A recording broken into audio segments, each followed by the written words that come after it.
On today's Digital Investor podcast, we are looking at the career future for Gen Zers and particularly in this AI age. Now, I thought, why don't we get an absolute expert in this area, a Gen Z himself who is living at the forefront of AI? That is Jack, who works with us here at eBusiness Institute. He's also a very successful graduate of ours over the last decade. So he's immersed in this, and I thought I'd get Jack along to talk to us all about his experience working in this AI space because it is moving very, very rapidly, but also to answer questions for our community members. Maybe you're a parent listening to this or you're a Gen Zer yourself. What should I do? Am I going to be disrupted by AI? What are my career options, or what are some potential career options? And, what do I do about getting into real estate?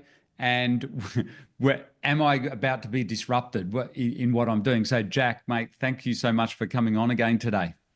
Thank you very much for having me, Matt. It's a pleasure to be here.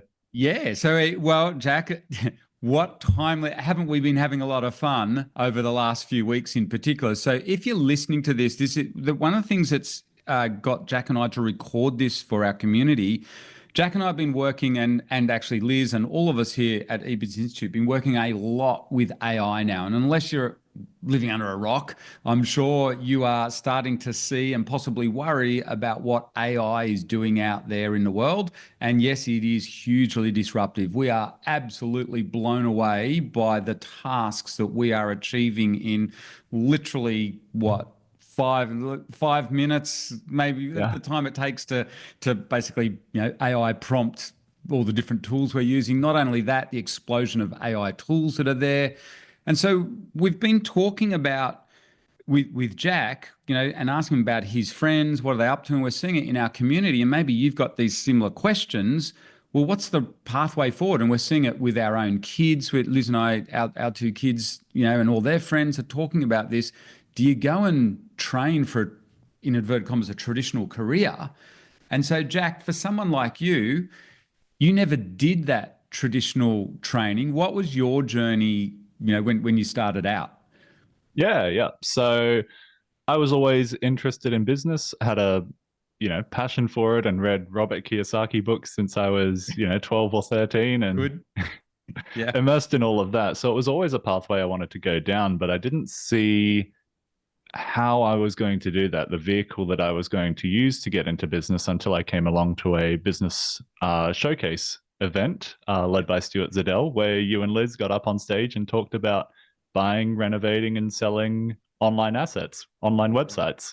Yep. So I was there with mum and dad, and we looked at that and went, well, Jack, you're online a lot. So they were the money partners. They paid for the program, and I put my nose to the grindstone, learned everything you guys talked about, and put it into action. And to put that in context, Jack, how old were you when you first saw us present that? I was 17. 17. And mate, and do you mind mentioning how old you are now? 27. So it's been a 10-year journey. And you're right on the cusp of being a Gen Zer, so you can appreciate who any Gen Z is listening to this podcast today. But also, I think I should point out, Jackie's one of our star coaches here at the eBusiness Institute, particularly around AI. So you can also appreciate what us parents are going through as well. You can, and you've got a brother, haven't you? You've watched what he's done, and all your friends, presumably. So let's jump into it then. This 10-year journey, you've been an entrepreneur. Did you go to uni yourself? No. It was a big decision to, look at the benefits that university had, or doing what I could do with you and Liz. And that was more of like an industry mentorship. And I just thought, with the space that I want to go into, I want to make sure that I'm getting the most up-to-date information from people who've done it, who've been successful in the space, and who can connect me with a whole network of other people who are passionate about this field. So for me, it was a no-brainer to join up with you and the team and learn from the best, from people who are, out there making a living from this stuff. So for your journey, you've mainly been buying and building websites, including building websites for local businesses. So you've done all the strategies that we teach here. So for someone listening to this, whether they're Gen Zs or parents, let's jump straight into the AI side of what we're all seeing right now, I think let's focus on, say, the last 6 months, because I think that's been the most Mm. dramatic. So we are, as we record this, we are in what, mid 2025, particularly in this last 6 months. For the last year or so, we've all been using AI, but in the last 6 months, it's just exploded really in what we do online, and it's become incredibly good. From Mm. your point of view, what are you seeing with AI after 10 years working online? What are you seeing with it? I mean, I wasn't there for the dot-com boom, but from hearing from people who've been in the dot-com boom and now in the AI era, it sounds like it's the same wave of opportunity passing through this space, in that Yeah. it is going to disrupt this industry and a lot of industries as much as, the internet did. Yeah. And It's just revolutionizing a whole bunch of stuff, and it's making a whole heap of things a hell of a lot easier. yeah. So give us some specific examples of recent, wins that you've had, or things that it's helped you in your day-to-day online space. Yeah. I mean, with what we're able to do now, we can take, whole troves of data. Like, we can sit down, we can have interviews, we can take interviews that, other people have done, and just use that original information to create awesome, written content for people to read through, to learn from, and then to prepare that in a whole variety of formats so that we can post that to social media, we can prepare press releases, we can do Yep. all sorts of stuff with, we're leveraging our time that we're putting in at the front end, and just being able to leverage that across a whole variety of channels, and just get way more, time freedom. And if you're listening to this, I should put that into context. Jack and I working on some projects together in this very space. And for me, what used to take us and a team of people literally sometimes weeks, we are now doing exactly what Jack mentioned, taking content, getting it all written up, and it's getting posted in all different places across the internet. And it used to take teams. It's literally just Jack and I and Claude and a few other AI tools. And to put it in, what's blowing me away is I'll say to Jack, all right, here's what I want to do.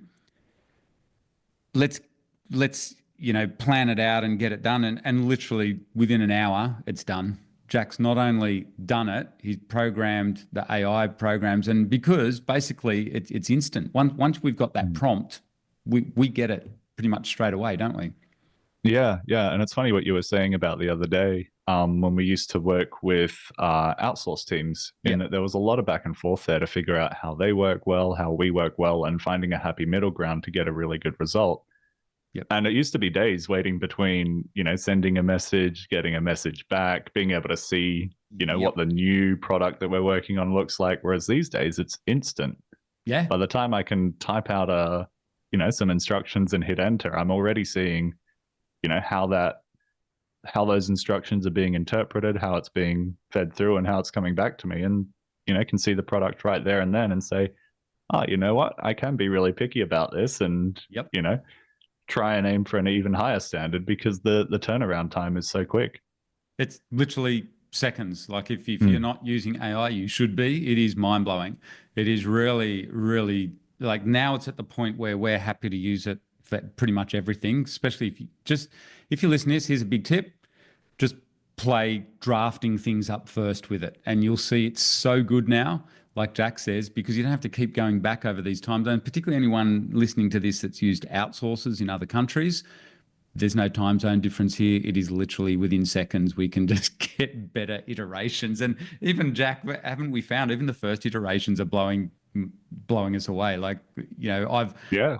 I've got a lot of experience in this space. I read what Jack's created with AI. And I said, yep, that's fine. And Jack said, well, that was the first draft. And literally we're on a Zoom call together and we just kind of dial it in within 5 minutes it's taken us to create amazing content.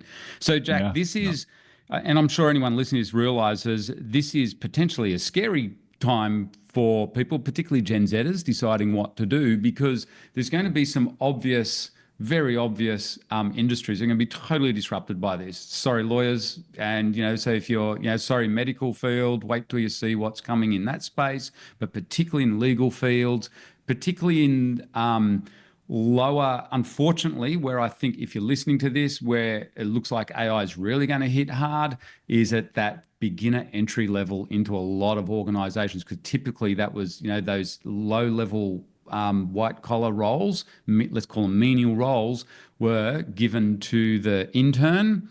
Guess what AI does now? You just heard it. It replaces all that within seconds. And that's exactly what Jack was just saying. It reminds us of those low level intern roles that we used to have for our virtual assistants, 15 years ago. All that's replaced. So that particularly hurts Gen Zers, I think, Jack. And this is a real concern for people. They need to be thinking about this. What let's try and what are the opportunities? What's your opinion that people should be thinking about if you're a Gen Zer now? What are some of the things they maybe need to be thinking about for the future? I think it's something that we've always done in the business space, that people, looking to either start a business, get into, any sort of career path is like upskilling in related skills. So, Yep. While it might be very scary to be, someone studying in the medical or the legal field at the moment, but if you can also learn AI skills to leverage what you're learning there and then bring that package to an employer, suddenly you're worth 3, 4, or 5 people at your level because of the leverage that you can get on your skills by knowing how to use AI. Yep. Yeah, good advice. So at the end of the day, it would be incredibly smart thing to start learning AI now, because seriously, in 12 months' time, by next year, you're going to have to. It's here already. And you definitely want to be, that's really good advice. Just start learning these AI skills now, even if you are studying in a traditional field. Is this something that you and your friends are talking about, other Gen Zers, like career wise? Like, what are people, what's the word on the street amongst your friends say? Like, are people, worried about AI? Yeah, I don't know if AI's come into the conversation yet, but there's a lot of concerns about job security Okay. and, the longevity of certain careers. Yeah. Yeah, because you Gen Zers obviously change careers a bit too, which is great. Or you, like you said, you need multiple skills now. So, Mm. so someone listening to this, and as a parent, what do you say to your kids? Like, I think, would you? I like your idea of upskilling. Obviously, we teach that, but it is a very valid point. I think you need multiple skills these days to cover yourself. Mm. Yeah, Um, yeah. Yeah, and for you being online, I guess in a way that was easy because you've always found it, like you said, luckily you had an interest in business, and being online is perfect for that. And so that's very easy. I guess for someone that wants to be a doctor or wants to be a lawyer, that's not so easy. Um, with what was your decision then? Why did you decide not to go to uni? Because I guess the Mm. burning question is, well, do you do a degree? Because what's your average degree here in Australia? 50 grand or something like Yeah, that? thereabouts. Yeah. About 50 grand. 50 So grand in 4 to 6 years. in 4 to 6 years, for possibly something that's going to be disrupted, what are your thoughts about when, now that you've done 10 years as an entrepreneur working online, Mm. with online businesses and working with us, you look back at over those 10 years, what's your personal thoughts about university? I think there are still certain careers where you do need that certification, that degree to even be given a look in. Yep. But I think just from my experience, the skill development and personal development that I got by being exposed to the work that I wanted to do rather than, Yep. being locked in a classroom and not being able to see what was going on in the wider world. I don't think you can beat that. I don't think that, you know, theory and study can match being in the market, being out there, putting your learnings into action and trying to make something of it. That's awesome. Yeah, because if you haven't heard Jack's story, Jack is on a couple of our podcast sessions on the Digital Investors podcast. And Jack did what we call the local business strategy, where he builds websites for local businesses. So that's what meant you had to get out there as a young guy Mm. talking to real humans, Jack. You don't get that at uni, do you? You don't get that practical experience. So you literally, while you were learning, you were earning money, building Mm. websites, and you still do this. But that's had a big impact on you in lots of other areas of your life. Yeah, hugely. I mean, I'm on camera today. I'm a very different person to how I Yes. used to be when I started this journey. Good. Yep. The idea of getting onto a podcast or even picking up the phone to call a business about, talking about how their online marketing's going, it, used to scare the hell out of me. But these days it's, just part of the journey. I've done it enough that it's, you put in the reps and you feel confident doing it. Yep. And that I think, Jack, hats off to you. That means it's going to open doors for you at this age, from the age of 17 till 27, to be learning that's in some ways you're getting so much more out of that real world practical experience of being in a business and dealing with humans. And that's something they can't teach at uni. I guess you call them those soft skills, sales Mm. skills and interpersonal skills.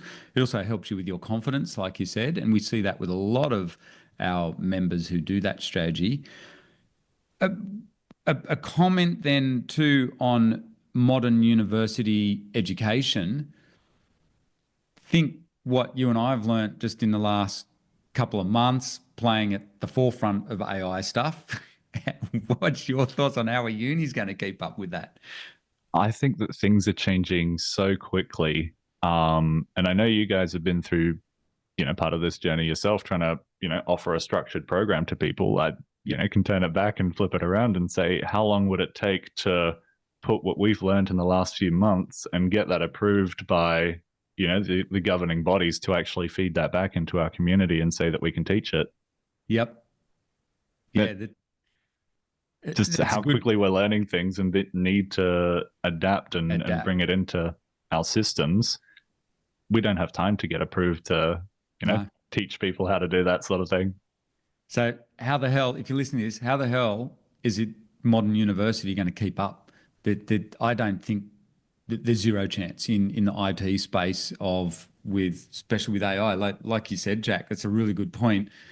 Just the stuff we've learnt in the last month, even, for us to turn around and implement that in our courses, which we are, we're talking lightning speed here now. This is happening even in the last few weeks, what we've learnt. I don't know how they are going to go implementing that sort of stuff into a normal, like into a traditional degree in any course. So I think that's a big thing that you want to think about if you think about going uni. Look carefully at the course.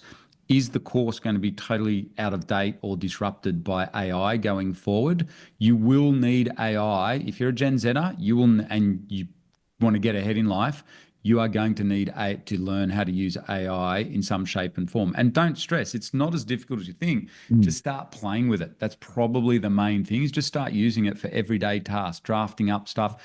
Chances are, if you're a Gen Zer, you're already doing that anyway. Like our kids for the last year or so, they've just been doing all their homework assignments with AI, and then you human edit it. Everyone does. Like that's the easiest way. And if you're a parent, get your kids to do their assignments with AI. We don't mess around with it. Trying to figure out. Amusingly, we can't figure out the sort of questions that modern schools are asking our kids. We just get AI to do it. Like when our kids are struggling, we just say, let's just use ChatGPT and it comes up with the right answer.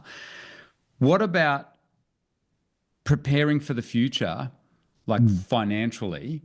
It's tricky for Gen Zers now. I think the other big concern for you guys, you've got this disruption around AI coming, but then the other big concern is real estate. What's the thought Mm. on the street for you Gen Zers around real estate? Because that's a scary proposition, borrowing $1 million to buy a house when you're in your Yeah. 20s Yeah. these days. What, what's your thoughts around that? And let's look at some possible options for people as well. Yeah. I mean, I know a lot of people these days who just feel like they have a chance are, starting side hustles, getting second jobs, Yep. working their butts off to, even be able to consider it. And a lot of people, just renting until an opportunity comes up, and who knows when that's going to be. Yeah, that's it. So do you see it as and do you and your friends see it as a big risk to get into that big heavy debt? I certainly do.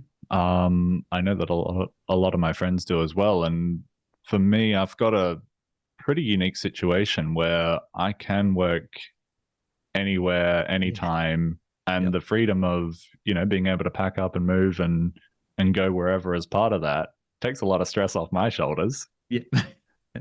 It does.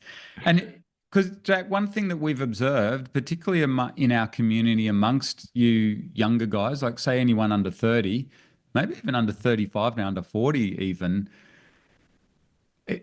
you all seem more likely to go for a lifestyle kind of business. You just touched on it then for yourself. I know that's what you do. It's like Caleb and Jen and Chris, and I think of all the people in our community who are under that age, Nathan, Lexa, a lot more of you, yeah, do seem to be going for the lifestyle kind of business. Absolutely. I mean, why wouldn't you? Yeah. Okay. Yeah. Whereas in Liz and my era, like anyone 50 and above, we were taught you got to work hard and get into real estate, go into big debt and take that sort of a risk. And hey, it paid off back in anywhere in the late 90s through to the 2000s. If you'd bought real estate here in Australia and probably the same in the US, chances are on paper you're a millionaire because especially if you bought it in Sydney or Melbourne, maybe not Melbourne these days. I'm joking, Melbourne people, but certainly if you bought it in Brisbane or Sydney. But you guys don't have that option now. So for you, do you view your online businesses as alternative assets to real estate? Yeah, yeah, completely. Um, we had a really good discussion about it recently when you and I were talking about investment properties Yep. and looking at the numbers of like, if that's something I ever wanted to consider, it would have to be an amazing deal because to be lumped with that debt, to put that amount of capital in, when with the skills that I've got, I can look at buying online businesses that are way more leveraged, way more, you know, it's a whole different asset class. It's a much easier buying point. And these days, there's awesome deals out there. We can buy, these online assets that are making, we might buy them for 20 to 30 times their monthly profit now. Yep. Yeah. So, they're assets that pay themselves off in 2 to 3 years if we don't make any improvements. Yeah. Yeah. Well, but you do have to work at them. And obviously You do now have to work AI at them, can yeah. help fix up some of those older assets as well. So for you, Jack, you're confident that you've got the skills to create online assets rather than real estate. And in a way, it's that term that Liz and I are using now, which I really like. You're being scrappy. You can buy smaller sites and it's a safer option. You get to live the lifestyle as well, like you said, literally the laptop lifestyle. You can be wherever you want. And so that's your journey rather than going into real estate. So here's the pitch for what we all do here, though. I guess to wrap up this podcast, for someone listening to this thinking, do I go to uni or whatever, or do I buy real estate? What sort of a thing should I do? What's your advice to them? Someone who's even, if they've gotten this far in this podcast, they're probably vaguely, at least vaguely, I would hope vaguely interested in this topic. What's your advice to them? I think that all the knowledge is already out there. There's so much that you can learn about this space, any space really, to get the skills you need to be able to deliver a really good service to create something awesome. But what I think helps a lot on top of that is the accountability and support of having a network of like-minded people. That has been the number one difference Okay. for me along the way, is having a support group that I can go to when I'm feeling stuck or have a question, Okay. and be able to get real world advice from people who've done it. Brilliant. Yeah, I guess, and that's the difference in a practical environment, like what we provide here at eBusiness Institute. And I am going to give the pitch for eBusiness Institute. It's exactly what we do. But thank you for sharing that. I hadn't thought of that. And I will put out there, if as a parent and watching Jack and personally training and mentoring Jack over the last 10 years, I want to say hats off to you. I think this is an important skill for anyone to learn at Jack's age is the people skills that we mentioned earlier in this interview, Jack. I think you've done really well there. And I know, and I've seen it with other members of our community as well, learning those, yeah, they call them soft skills, like sales skills and things like that. I think that's actually really important. I think that's AI proof in this day and age. And I would highly recommend anyone listening to this that you encourage your kids, or as a Gen Zer, it is scary. We know what it's like being Gen Zers, talking to other humans. Gosh, you do have to get out there, but that's what it can help with your confidence, but it can open doors to all sorts of things. Then you combine it with what Jack said, is layering in multiple skills, and in particular AI skills in this day and age. That's an absolute no-brainer. And then consider too the journey that Jack's done.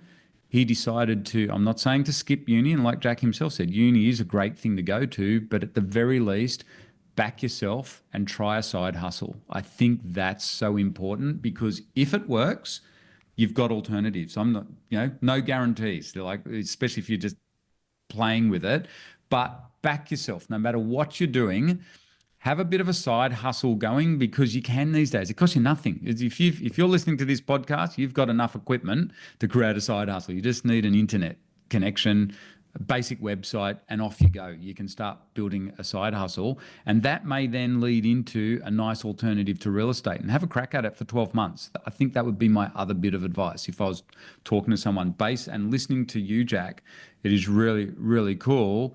One big final thing, if you do get into it and you want to accelerate that, like Jack just shared, one of the big things that's helped him on his success is being part of a like-minded community. So be thinking about that, whether that's with us or whoever.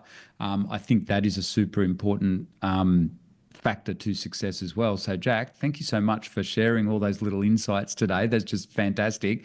And I'm pretty certain, Jack, you and I are going to be back here in the next 6 months giving an update, because this space is just moving so quick. I think this is just one of many little updates that we need to give to our community around what's happening out there with AI.